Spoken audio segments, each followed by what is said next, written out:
Good morning and welcome back to the Capitol Hoop Caucus on ESPN 630. Alongside Isaac Ejigam Harrison, Troy Halliburton, I am Wardell McCabe. It's about that time in the show for us to run the full court press, which is when we open the show up to discuss the rest of the association. And as we noted at the top of the show, we are continuing our course to grading the off seasons of each team in the league. And today we're focusing on the Atlantic Division. We're going to go team by team to review their additions and departures, and with our hosts providing their grades along the way. And just like we have the past few weeks, we will have some listener questions from the text-in line. And if you want to submit your questions in the future, just leave them either in the comment section on YouTube or by texting the show at 833-377-6630, or even clicking message the show in the episode description of this podcast, or also by hitting us up on social media. Where, Isaac? At Cap Hoop Caucus on Twitter and Capital Hoop Caucus on Instagram. All right. Sorry for that technical difficulty. That's on me there. But when you have your questions, just let us know with this next week, because that's when we're going to be grading the Southeast Division. So if you have any questions for the Magic, the Heat, the Hawks, Hornets, and of course, the Washington Wizards, next week will be the time to do so. All right. Let's grade the off seasons of the Atlantic Division, starting first with the Boston Celtics. They finished last season 61-21. That was good for second in the East, and they lost in the second round to the New York Knicks. That series was on that saw them lose Jason Tatum to a torn Achilles. This offseason, they brought in Chris Boucher and Luka Garza in free agency. They also traded for Anthony Simons in the deal that sent Jrue Holiday to Portland, and also leaving the team were, well, Luke Cornett, Georges Niang, and Kristaps Porzingis either through trades or free agency. Then in June, they drafted Hugo Gonzalez at pick 28. Troy, how would you grade the Celtics offseason? I'm going to give it a C. To me, I think that what they did this offseason, it really, they are the prime example of the pitfalls of the second apron. And so when you look at, what they did on the basketball court, they got worse. Like but in the front office, they saved some money. So I guess, the new owners coming in, they helped their pockets out. But as far as what they did on the actual basketball court, I'm just not impressed. I think that they got considerably worse than what they were last season. And, I have to give them a C. I'm going to have to disagree with you on that, because we're not going to sit here and disrespect a DMV legend for signing there, Luka Garza. So for that, for that only signing alone, I'm giving them a B. But Troy is right. They did not get better on the court. It's going to be interesting to see what schemes Coach Mazzulla does do with this team with Jason Tatum less roster. I know that one of the biggest criticisms that a lot of members of the media said, like, hey, he needs to start playing his younger guys to give them development, to let them step up and just see where they are. So I think that's going to be the big question here is, hey, are you going to let Hugo Gonzalez actually make mistakes and play through? Are you going to let Max Shuga, when you call him up, play through those mistakes and actually maybe find a way to be part of that rotation? To let these rookies grow with these guys, because they need all the help they can get. But I'm gonna give them a B because it's an unfortunate circumstance that they have to go through with the second apron. Yeah, you gave them a B, and we have our very first question texted in here, and I'm gonna bring it to Isaac because I feel like you might have a stronger opinion on this. With the amount of talent that the C's lost, are they going to punt on this season? And would Mazzulla even let that happen? Wow. With talking to Joe and knowing how he is, no. I don't see Joe doing that at all. He's going to treat it as like every other season, like, oh, no, we're going for a chip. Like, I don't care what we got. Like, he's going to run it down to the ground. So, no, they're not going to punt it unless he gets direct orders, and I think he's going to refuse it. All right. Well, we've got 2 name drops already in this segment. Well, let's see if we get a third one here with the New York Knicks. They finished 51-31 last season. That was good for third in the East. They lost in the Eastern Conference Finals to the Indiana Pacers. This offseason, they've re-signed Mikal Bridges to a 4-year extension.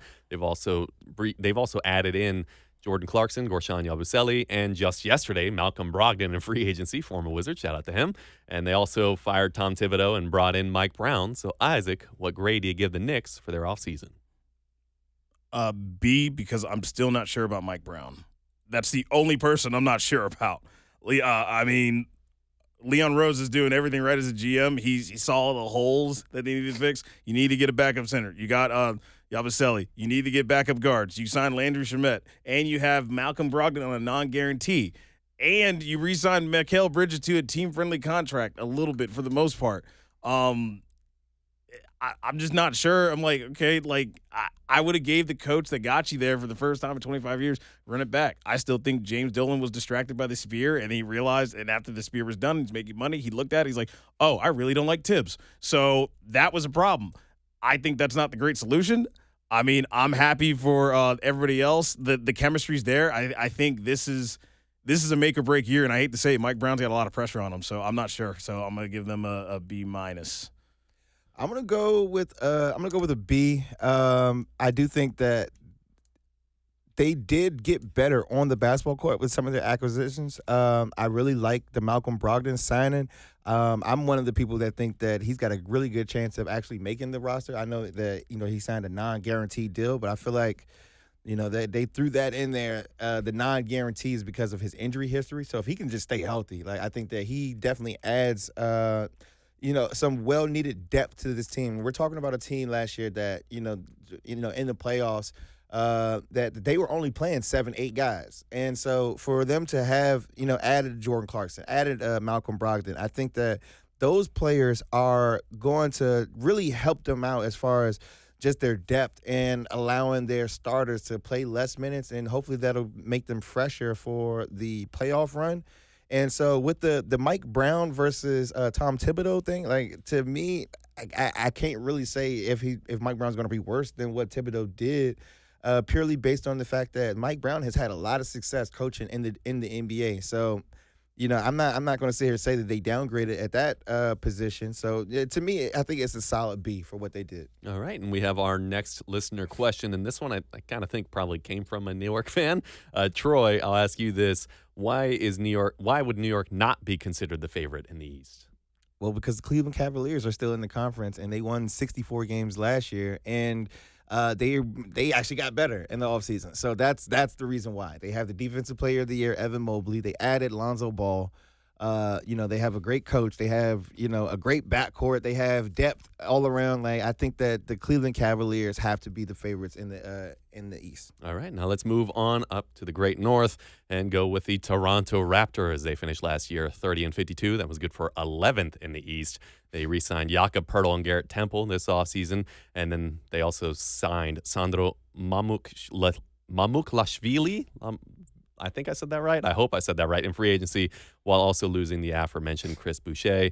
And then in the draft, they selected Colin Murray-Boyles at pick 9. Also of note, though, in June, they agreed to part ways with their now former head of basketball operations, Masai Ujiri.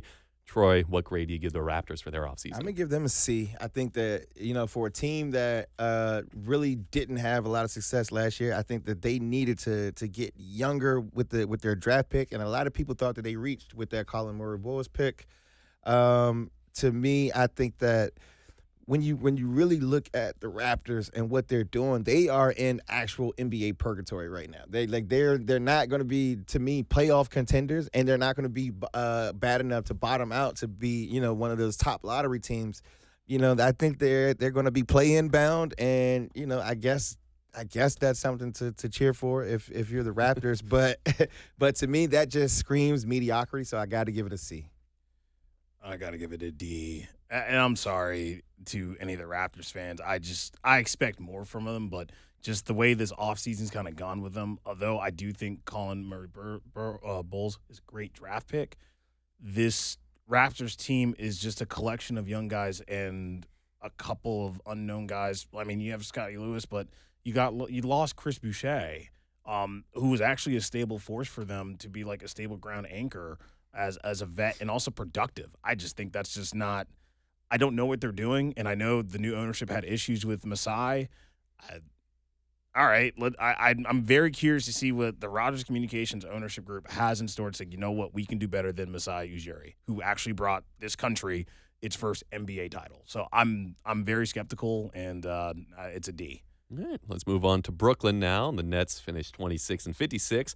That was good for 12th in the East. They have re-signed Day'Ron Sher and Zaire Williams. And Well, they brought Cam Thomas back on a qualifying offer, so a bit of a contentious relationship building there. And also in free agency, they brought in Haywood Highsmith and Terrence Mann, and they traded away Cam Johnson to bring in Michael Porter Jr. And in free agency, they lost D'Angelo Russell and Trendon Watford. And then in the draft, they selected Yegor Damon at pick 9, Nolan Traore at pick 19, Drake Powell at 22, Ben Seraph at 26, and Danny Wolf at 27. Isaac, give us a grade for the Nets offseason. For the Nets, I hate to say this, it's a D- for two reasons. One, the first reason is the more basketball reason. What are we doing? Like, you drafted all your first-round picks. You had enough to make a move, make some leverage. You didn't do that.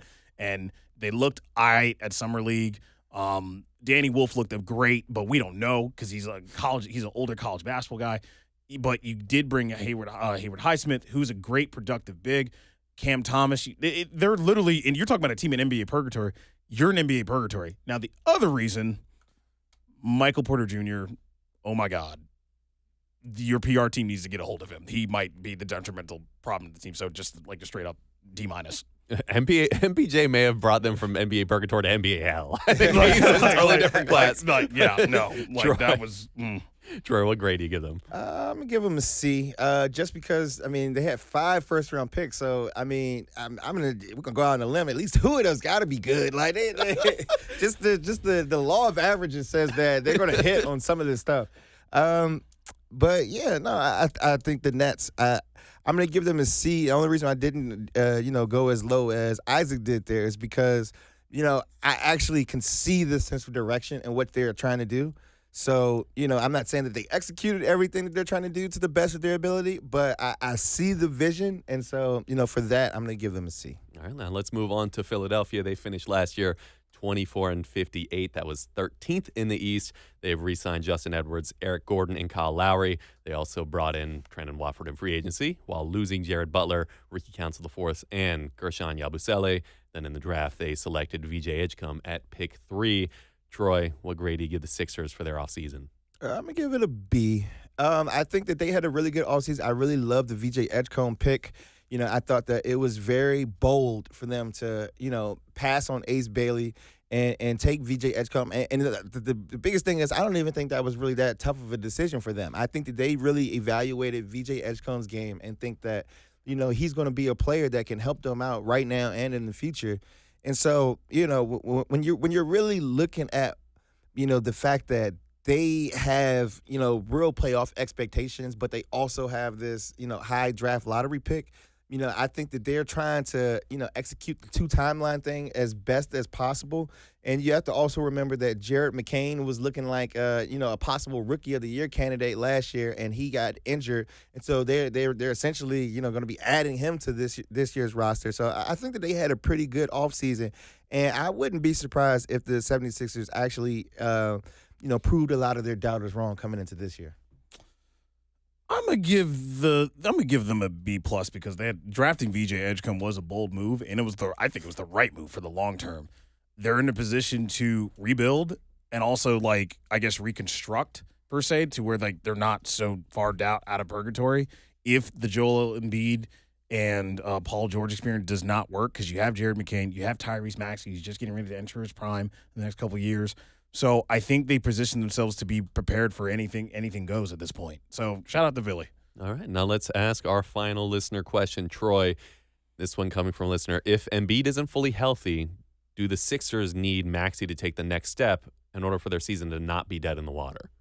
Yeah, that's an easy question to answer. I think that they need Maxey to take that next step, whether Embiid's healthy or not. And really the way that, Joel Embiid has, his injury history, I don't even think that's something that you can count on. So, I think that Maxey has to take that leap as a basketball player, as a team leader, as a point guard in this league. So that means not only being able to get his own shot, but that means creating easier shots for his teammates. And so, I really I'm really going to be looking at Tyrese Maxey to see if he's ready to take on more responsibility. All right, well, those are their grades. If you disagree or agree with them, then message the show and let it be known. Again, our number is 833-377-6630. That is 833-377-6630.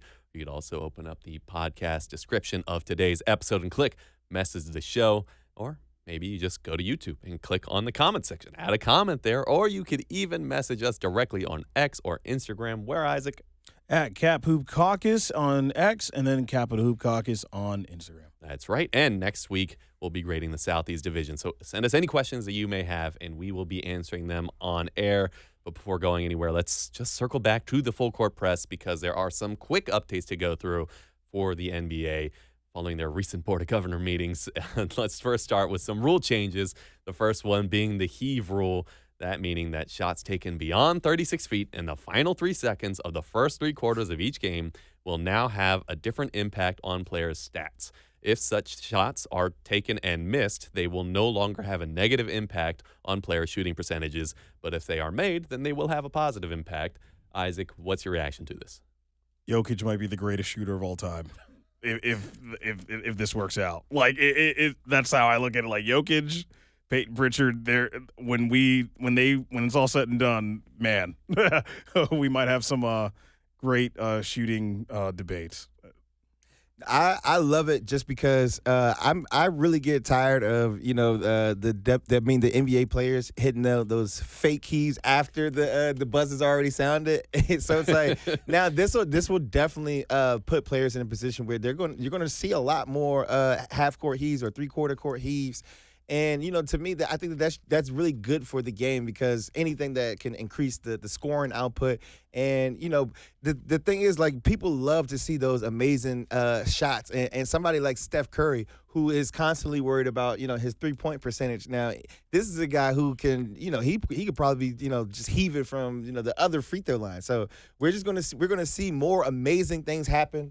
And, I think that's great for the league. Yeah. One thing that should be noted, the 3 players that were just named, they are actually 1, 2, and 3 of the NBA last season in these shots. So that Jokic was number 1, Curry was number 2 in these shots taken, and Pritchard was number 3 in the heaves taken in the closing seconds of games. And I also agree. I'm loving this because it has tangible proof of working. They just carried this over from the G League. Last year was the first year they enacted it. And just for reference, to show how this impacted the G League, during the 2022-23 season, there were 344 heaves which qualified under these rules.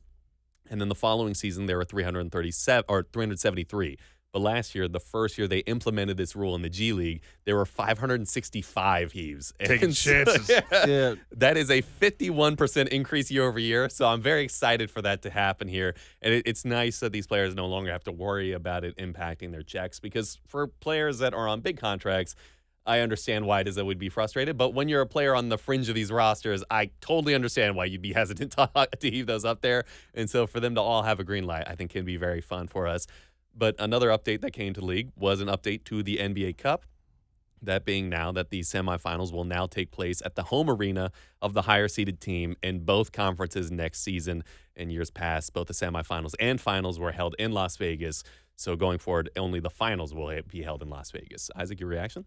I think it's great for the fans because now we get to really see a home court advantage type in an in-season tournament. And this is what Adam Silver wants. He wants it to try to mimic that kind of feel in Europe, although do I think that would be successful? We're not sure. But this is like the best way to do it with all stakes on the line to get to the NBA championship for the Cup. Yeah, I want to see a home court advantage here. So, yeah, I'm for it. Yeah, the biggest thing I agree with you, Isaac, is the home court advantage that it gives to the teams that play well throughout the course of the NBA Cup. What do they call it? The Emeritus. The Emirates. The Emirates America Cup, NBA Cup.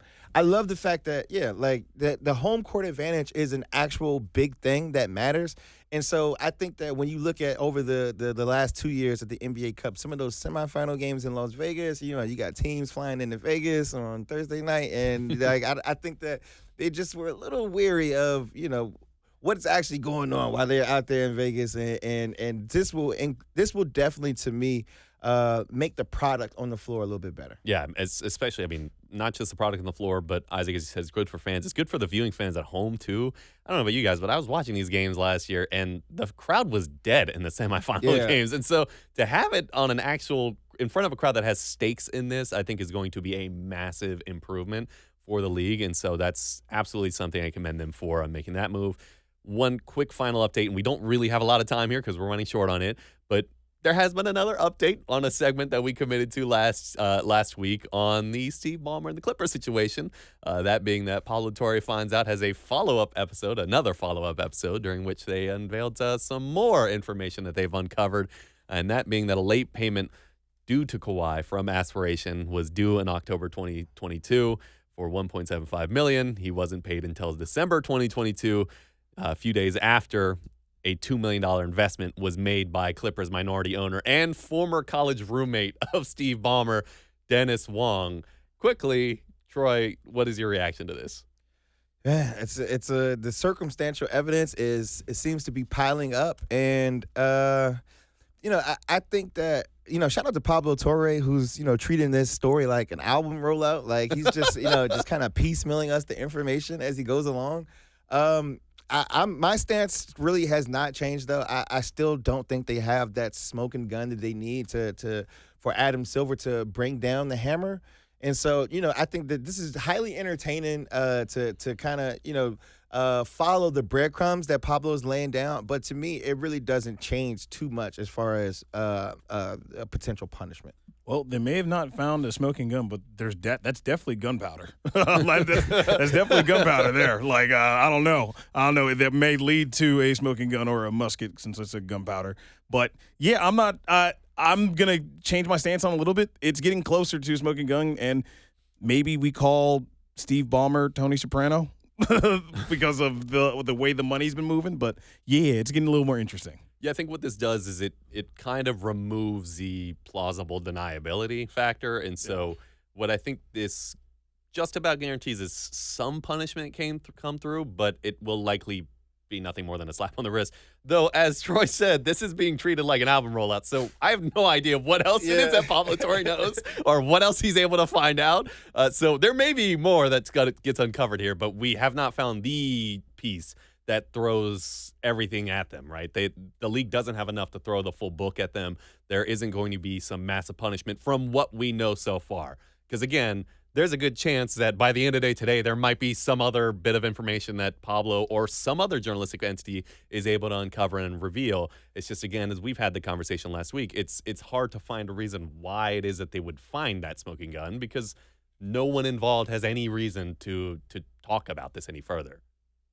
Yeah, I mean, shout out to Uncle Dennis. He's out there, collecting money on Kawhi's behalf. Who knows if Kawhi even knows that this stuff is even going on? But the biggest thing I think for this story is the fact that it's a lot of circumstantial evidence, and to me, like this type of thing, I wouldn't say is commonplace around the NBA. But, if they started really diving into all the improper benefits that some of these players are getting with some of these contracts, I think that, I think that there's in the best interest of the NBA for this story to, kind of go away than for them to keep, pushing it in the forefront. But also shout out to Mark Cuban, who's like defending Steve Ballmer like it's his blood brother. So weird. Yeah, it's actually really not that weird when you think about it, because if you look at his relationship with Dirk, I mean, I'm sure he probably paid Dirk so crazy under the table that he's like, yeah, this is normal business. All right, we're going to take one final break here. On the other side, we'll have Trivia Time from the Line. This is the Capital Hoop Caucus on ESPN 630 and the ESPN 630 app.